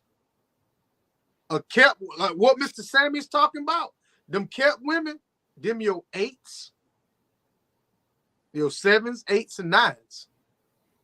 Them the kept ones. Because Kim Kardashian was a kept woman for a long time. She was kept by Reggie Bush, the dude from Sony, Ray J, Nick Cannon. Who does the list need to keep going on? There's a big difference. Tim says wife equals business partner, side equals fun and sex trips, etc., which can seem like a better life to some females. Whatever floats your boat.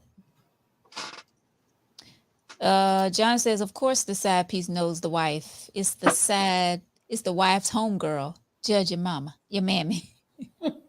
You see that right there? I agree with Rodney. No man can serve two masters. Can't love them both. You can't. And Rodney, I totally disagree with you, bro. You can't love. You can't. It ain't about serving two masters. You can't love two people. You can. Don't see your. Again, your opinion. You can't love two people.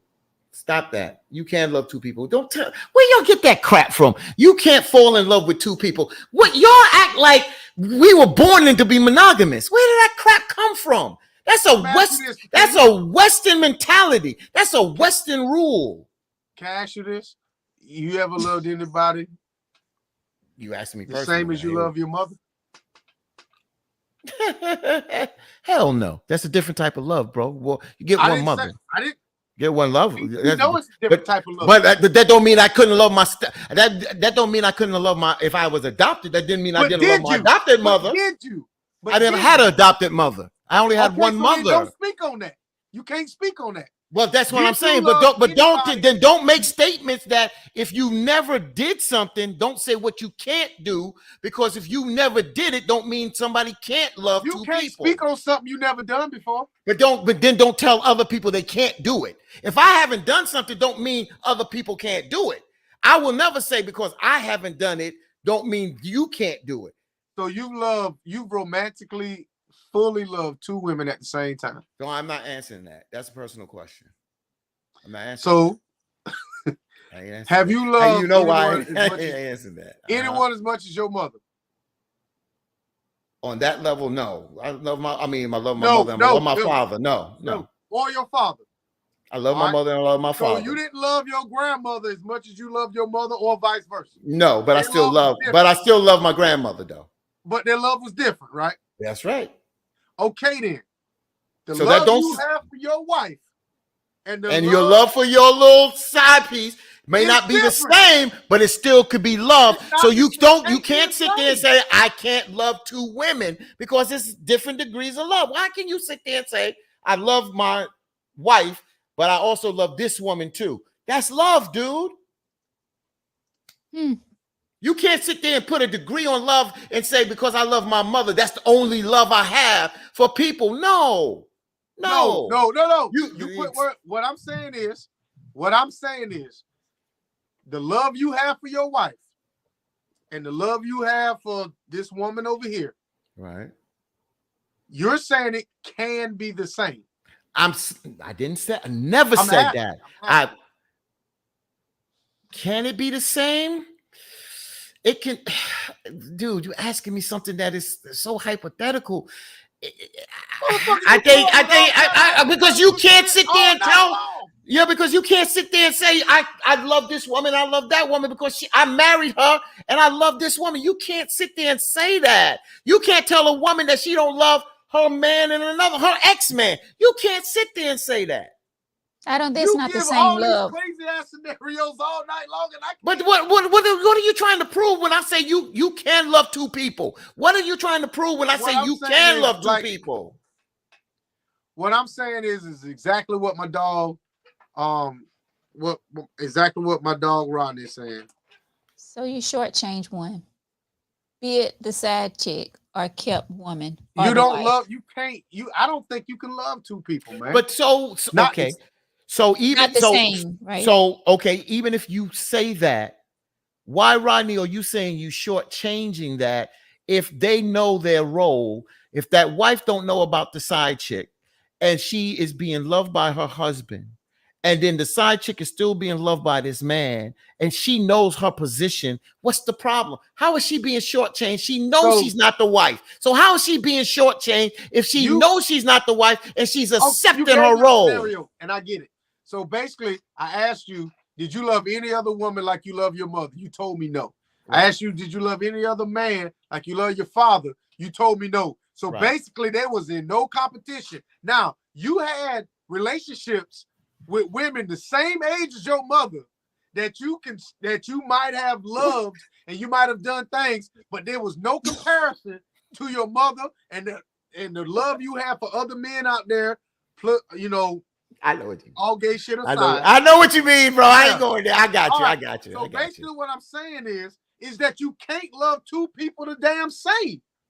If you got a wife over here, either you love her and you got a side chick, yes, you can have love for her, but one of them is going to get shafted and the other one is getting the shaft. I mean, it's what it is. I got it. I got you. I hear you. I think that we can go back and forth. I think a mother, and I'll be honest with you. There's some people that they respect their mom. Some mothers have not been good mothers to their children, and they may still have love for their mother, but they may not love that mother like they love their stepmother or adopted mother, because that adopted mother kept them better. We do it too much. Yeah, but but that's what I keep telling you. You keep saying I'm doing too much, but I keep saying you put an emphasis because I said I do to this woman. Don't mean that because I said I love her, I fell in love with this other woman and I love her more than I love my wife. But I'm not divorcing that wife. You can't sit there and say that can't happen. I did not say that. All I said is if you love this one over here, you can't love two women the same. That's what I'm saying. That's all I'm saying. I disagree. I don't think you can love two women. And that's your opinion. And I think that there's some men out here that love women that have two women in their life that they love, and it's very similar. Pretty much the same. Pretty much the same. Sammy says it can't be the same. So, I mean, I could be wrong. I can't tell how a person feels. The reason why I'm saying this, y'all, not because of my personal experience.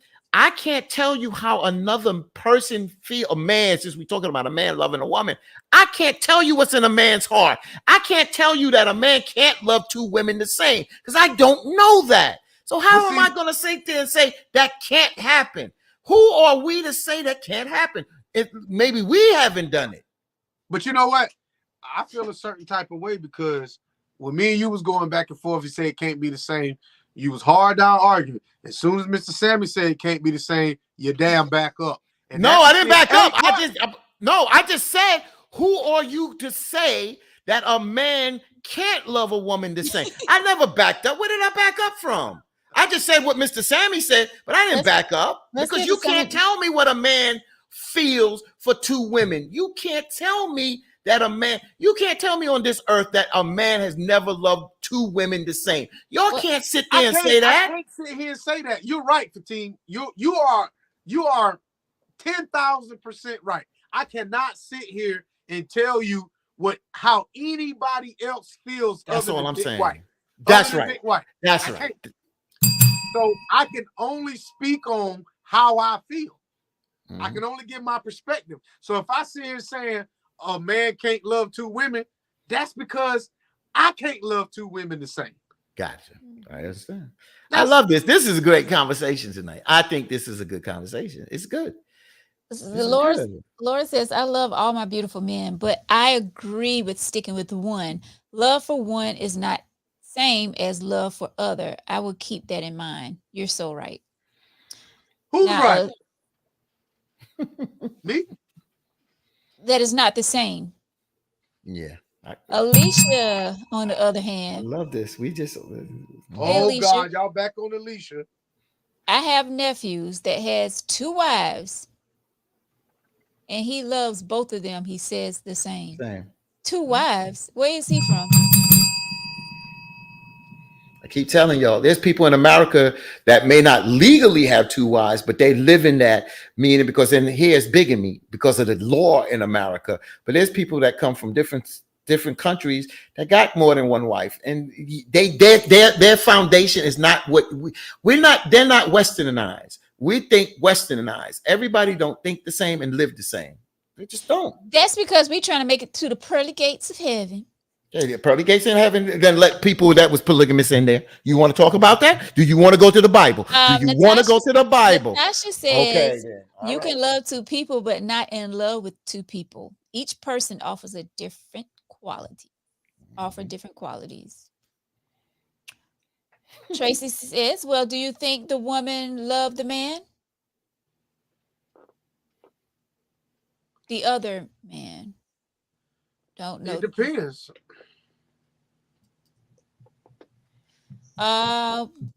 Rodney says we aren't saying that. We are saying to get the side piece, you lose love for the wife. So Davida says one of the reasons one of the reasons why it can't. why well somebody was inbox. One of the reasons why it can't be the same is because the wife and the side chick don't know about each other. However, I think polygamy removes the stigma from being ashamed of loving more than one partner. Interesting point that you said. I think most of the time they know about each other. Yeah, and the side chick definitely knows about the wife. Oh, yeah. The side chick always knows Yes. about the wife. And I knew somebody that the wife knew about the side chick, and I knew that. I mean, and like I told y'all, it was 50 years and 40 years with the wife and the side. So they knew of each other. You know, they didn't go shopping together, but they knew of each other, and that was his lifestyle, and it was respected, and it worked for them. So that's it. So. Oh, they all live up under the same roof? No. Yes. That's what Alicia says. Oh, I'm talking about the person I was talking about. Oh, I'm saying it because I have a nephew that has 2 wives. They all live under the same roof, and he says he loves them the same. Yeah, I know people that live under the same roof too. And they live in South Carolina. See, my thing is I'm too stingy. I ain't trying to share you and know about it. So what if you got 15 inches of wiener? You would share that? No. Or you want all 15? I want it all. Better than that damn battery. I want it all. I'm greedy. Let me see. Rodney. Comparison. People say they love their children the same, but we all know they have a favorite. Oh. Well. Carol says generations go back. You already read Davida, right? Yeah, I did. Yeah. This is a good conversation tonight. Me either, Veronica. That's one thing I won't share. Yeah, I know, Alicia. Laura says y'all make relationships easy to understand. Kudos. Go back to that other comment. Go back to that other comment. I don't know, Laura. What? Alicia. So Alicia, you asked why. And Carol. No. You. I want you to go back to Alicia. Me either, Veronica. That's one thing I won't share. So you ask why men lie sometimes. Because y'all are sharing. Wow. Y'all are sharing. Y'all are sharing. So many of y'all are sharing. Y'all think but we y'all don't ain't know sharing. about it. That don't matter, but you're still sharing. No, you're still sharing. We said if we know about it. If we don't know about it, how can that hurt? All I'm just saying, a lot of sharing. I'll be straight. Let me start off. Some of y'all women, damn right. Some of y'all women say I ain't gonna share, blah blah blah. If we know about it, but y'all don't know about it a lot of times because we're not sharing because we don't know about it. But the bottom line is, what's the fact? If you don't know about it, but you're still sharing. We don't know about it. But it doesn't matter. But you're still sharing. Yes, it does. If we don't know about it, we don't know that we're sharing. But if we know we're sharing with somebody, we're not going to like it. But the bottom line is that it's being shared. So somebody else is getting some of that 15. We don't know about it. I'm gonna tell you something, T. You just dropped the bomb. He may have dropped the bomb, but it don't make no sense because if we don't know about it, we're not sharing. But that's what I'm saying. I started off. That's why a lot of men don't tell you anything or tell you this because you can't handle it. And nor would you want to handle it. And I respect that. But I'm just saying, a lot of women say, I ain't going to do this. Y'all say it with attitude. I'm just saying, I ain't sharing nothing. But you know what? A lot of y'all are sharing. Just like a lot of us men are sharing. What I'm saying, Fatine, a lot of us may be sharing and not know about it. There's a difference if we know we're sharing and not knowing is what I'm saying. And there's some women that find out that they are sharing and still not ready to give up their man. And that's true. And I've been one of them. Mm-hmm. Yeah, I sure was. Because I tried to fight for mine. Right. And I I ain't gonna get into the personal, but I don't have a problem. But I don't have a problem for a woman that's gonna do that because that's what life is, Veronica. We go through these ups and downs, and there's no blueprint all the time. Oh, if I find out my man, it's automatically. Sometimes it's not like that. It's just not always like that. Sometimes you're willing to fight for what you love. I'm gonna tell you this, and I mean this shit from the bottom of my damn heart. If you got to choose between me and somebody, choose the other person. because I ain't coming second to nobody. And that's value. That's your value. That's Veronica value. You see where your value is at? That's your personal value right there. Yeah, That's because I don't knock nobody for what they do, but I tell anybody who's ever dated me, and I'll tell them quick, if you ever got to choose between me and somebody else, choose that other person, please. Yeah, please. And I think it's way easier for a man to say that than a woman. Well, it's so easy to say, but it's so difficult to mean that shit. Right. Understand. It's easy to say the shit, but I'm telling you, I am willing for somebody to walk out of my life. If you have eyes for somebody else and you bold enough to tell me, go on over there. Now, I'm not saying they was bold enough to tell me. Well, no. That's not what I'm saying. What I'm saying is, it's easy for me to say that, but it's hard to mean that shit. Like, I really, truly mean that. If you ever, at any point in our relationship, want to do something else, the moment you think of that, do that. Because I ain't coming second to nobody. But you never been married before either. And I get that. So that's why I can speak on that, right, based on my 41 years of experience. Now, of course, if I get married, it may change. It may.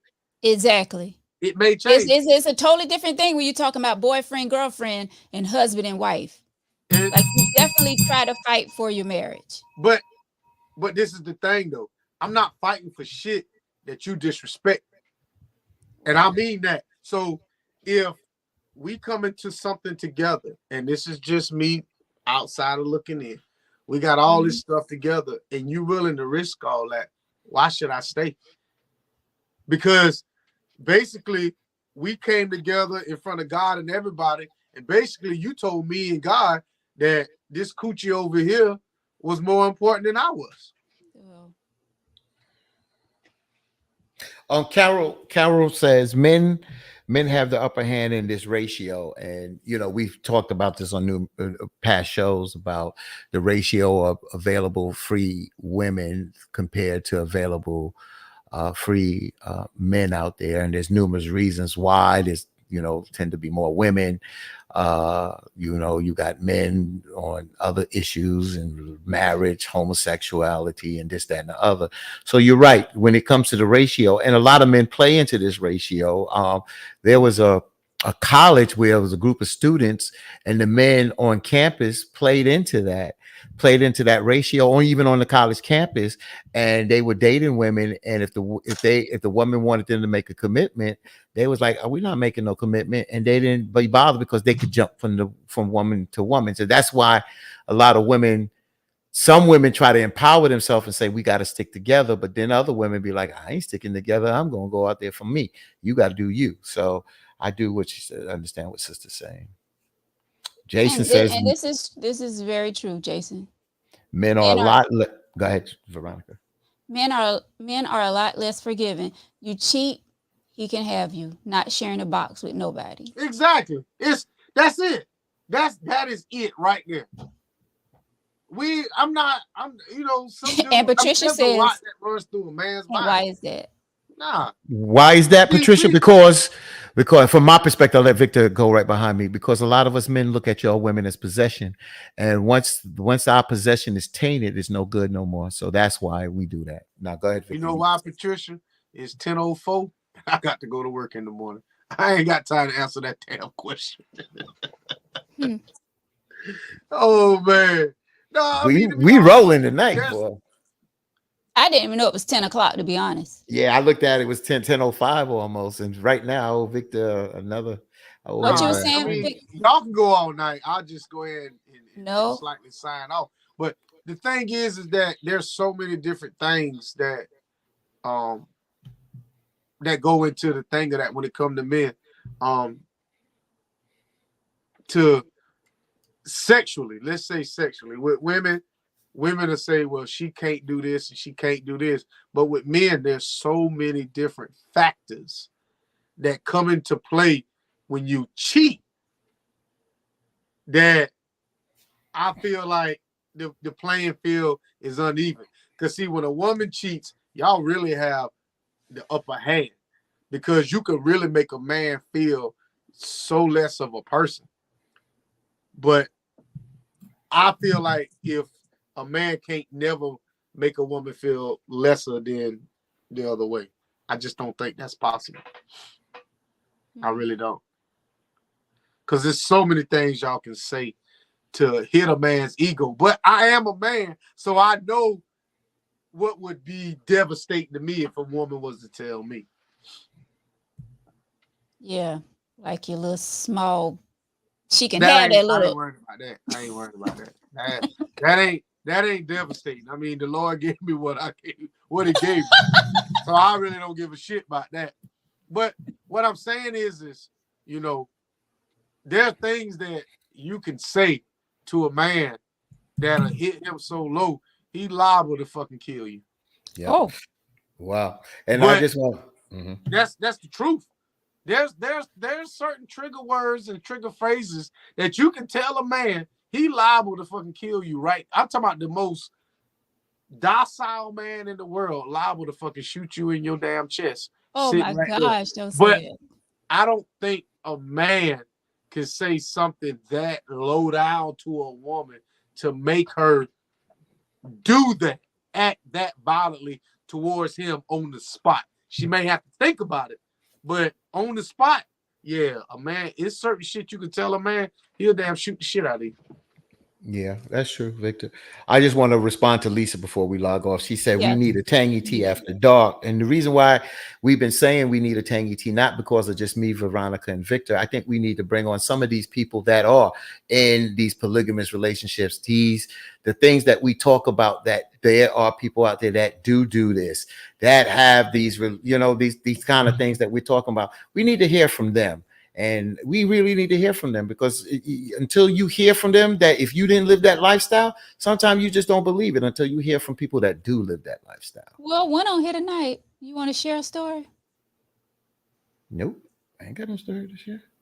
All right. Well, that's going to do it for Tangy Tea of Life. We had a really good conversation. Yeah. With no letter tonight. No letter, just hot topics. Hot topics. Hot tea. And a little sangria. A little hot tea. Yeah. Well, we appreciate you guys.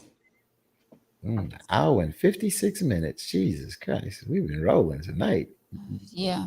Started a little late, but we are, we made it on. All right. Well, yeah, Alicia, glad to see that you're back. You've been missing in action for a little minute. This is good. If you put that box in the street, it can stay in the street. But y'all can put that wiener out there, though. Wee. Oh, wee, as you call it.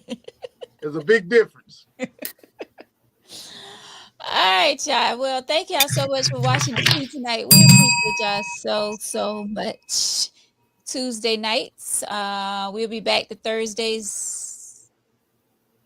Maybe October, November, we'll be making it back to Thursday. Well, Victor and I ain't say nothing. I just want to know, you going to give up your Thursday nights for exercising and all that? We'll see. No, definitely not. Okay. I mean, I work around that. My class is 5:30 on Thursday. Oh, okay, cool. But yeah, final thoughts. Mr. Sammy says final thoughts. A lot of people is living that lifestyle.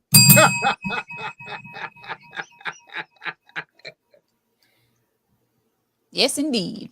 Tangy Tea of Life is being brought to you by Hip Hop Fitness with Veronica.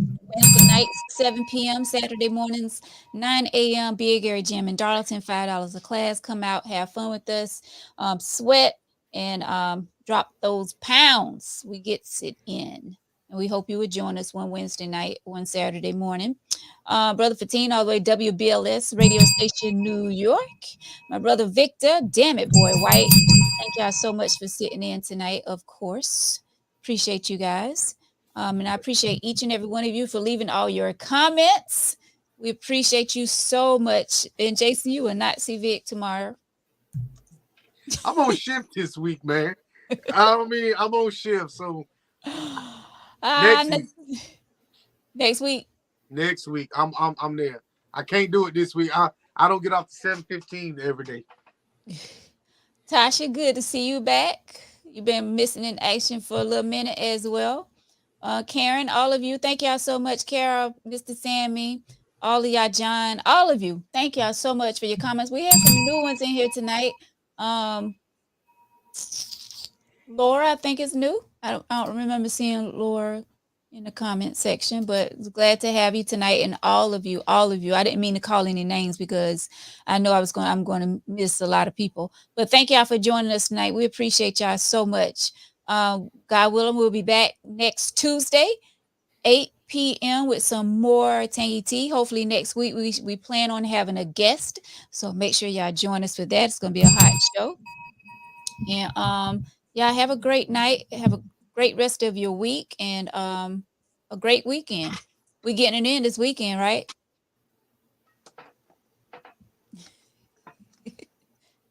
It's still August. Yeah, have a good night. We'll talk to y'all next time. Buenas noches.